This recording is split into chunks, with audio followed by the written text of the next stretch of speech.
నమస్తే, welcome to Bharati TV. నేను బాపయ్య. తెలుగుదేశం పార్టీలో ఉన్న ఎమ్మెల్యేలు కావచ్చు, ఎంపీలు కావచ్చు, లేదా మంత్రులు కావచ్చు, వీరందరికీ కూడా తరచూ ఈ మధ్య కొద్దిగా అవమానాలు ఎదురవుతున్నాయి, ప్రజాప్రతినిధులకి అవమానాలు ఎదురవుతున్నాయి అని చెప్పేసి కొన్ని వార్తలు మనం వింటూ వస్తున్నాం. ఈ మధ్య కాలంలోనే ఢిల్లీ సాక్షిగా ఎంపీ బైరెడ్డి శబరికి ఐఏఎస్ ఆఫీసర్ కార్తికేయ మిశ్రా నుంచి అవమానం ఎదురైంది. ఆ అవమానం మర్చిపోకముందే ఇప్పుడు అసెంబ్లీ సాక్షిగా తెలుగుదేశం పార్టీ సీనియర్ నేత 6 సార్లు ఎమ్మెల్యేగా గెలిచిన ఒక వ్యక్తి, ఆయన ధూళిపాళ నరేంద్ర, పొన్నూరు ఎమ్మెల్యే.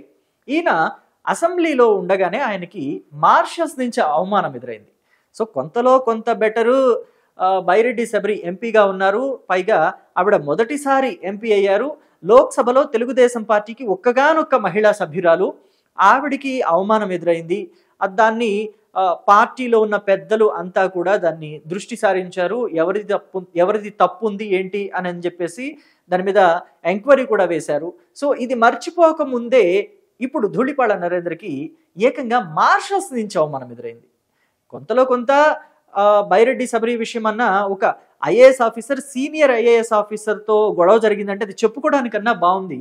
కనీసం ఇది ఎలా ఉందంటే, మార్షల్స్ నుంచి 6 సార్లు ఎమ్మెల్యేగా గెలిచిన సీనియర్ పొలిటీషియన్ ఆయనకి ఒక మార్షల్స్ దగ్గర నుంచి అవమానం ఎదురైందంటే అది నిజంగా ధూళిపాళ్ల నరేంద్ర కుమార్ అభిమానులకు మాత్రం చెప్పుకోవడానికి చాలా ఇబ్బందిగా అనిపించే అంశం.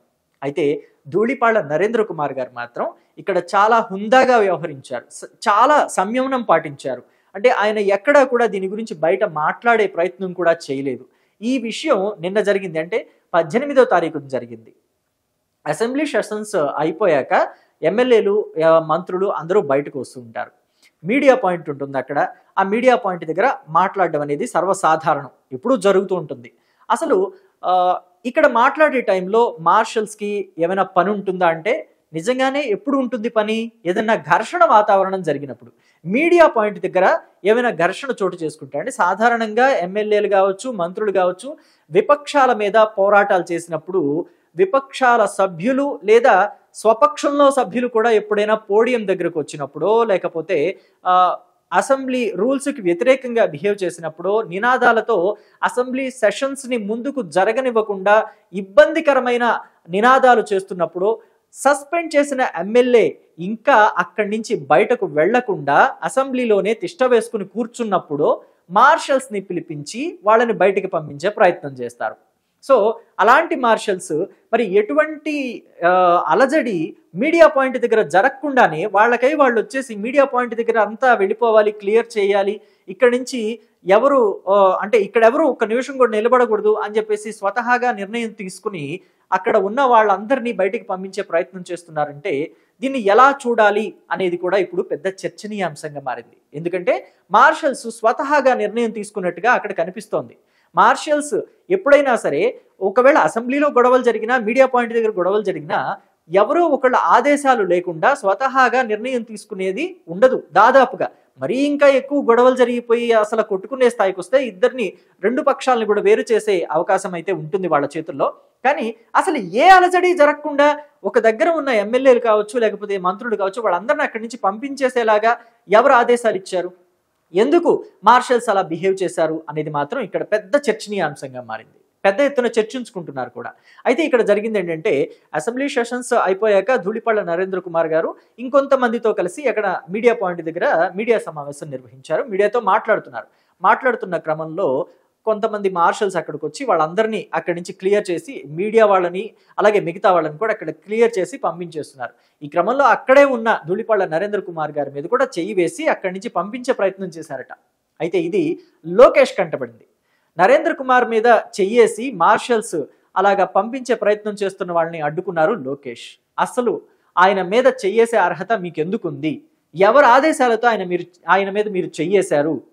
ఏ ఆదేశాలతోటి మీరు ఇలాంటి అంటే ఇక్కడి నుంచి మిగతా వాళ్ళని, ఎమ్మెల్యేని పంపించే పనులు మీరు చేస్తున్నారు? ఈ ఏర్పాట్లు ఎవరు చేయించారు మీ చేత అని చెప్పేసి ఒక రకంగా మార్షల్స్ని మందలించారట లోకేష్. అయితే నిజంగానే లోకేష్ మందలించడంలో తప్పేమైనా ఉందా అంటే 100కి 200% ఎటువంటి తప్పు లేదు.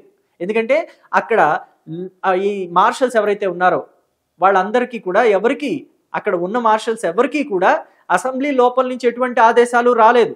అక్కడ ఉన్న మీడియా పాయింట్ దగ్గర ఉన్న వాళ్ళందరినీ క్లియర్ చేయండి, పంపించేసేయండి అని చెప్పేసి.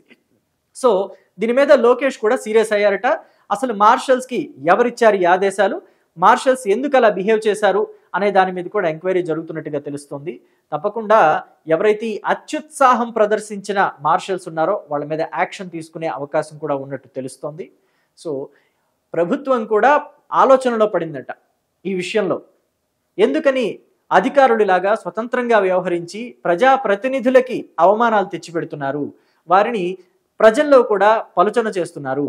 ఇలా అధికారులు ప్రజాప్రతినిధుల మీద దురుసుగా ప్రవర్తించడమా, లేకపోతే అలుసుగా చూడటమా, లేకపోతే వాళ్ళకి ఇవ్వాల్సిన గౌరవ మర్యాదలు ఇవ్వకపోవటమా, ఇలాంటివన్నీ జరుగుతున్నప్పుడు ప్రజాప్రతినిధులు ఖచ్చితంగా ఇలాంటి విషయాలు మీడియా ద్వారా ప్రజల్లోకి వెళ్ళినప్పుడు వాళ్ళు అలసైపోతారు. సో అలాంటి చులకన భావన ప్రజాప్రతినిధుల పట్ల ప్రజల్లో కలగనివ్వకుండా ఉండాలి అనే ఉద్దేశంతో తెలుగుదేశం పార్టీ వీటి మీద కఠిన చర్యలు తీసుకోవాలి అనే విషయానికి కూడా వచ్చినట్టు తెలుస్తుంది, నిర్ణయానికి వచ్చినట్టుగా తెలుస్తుంది.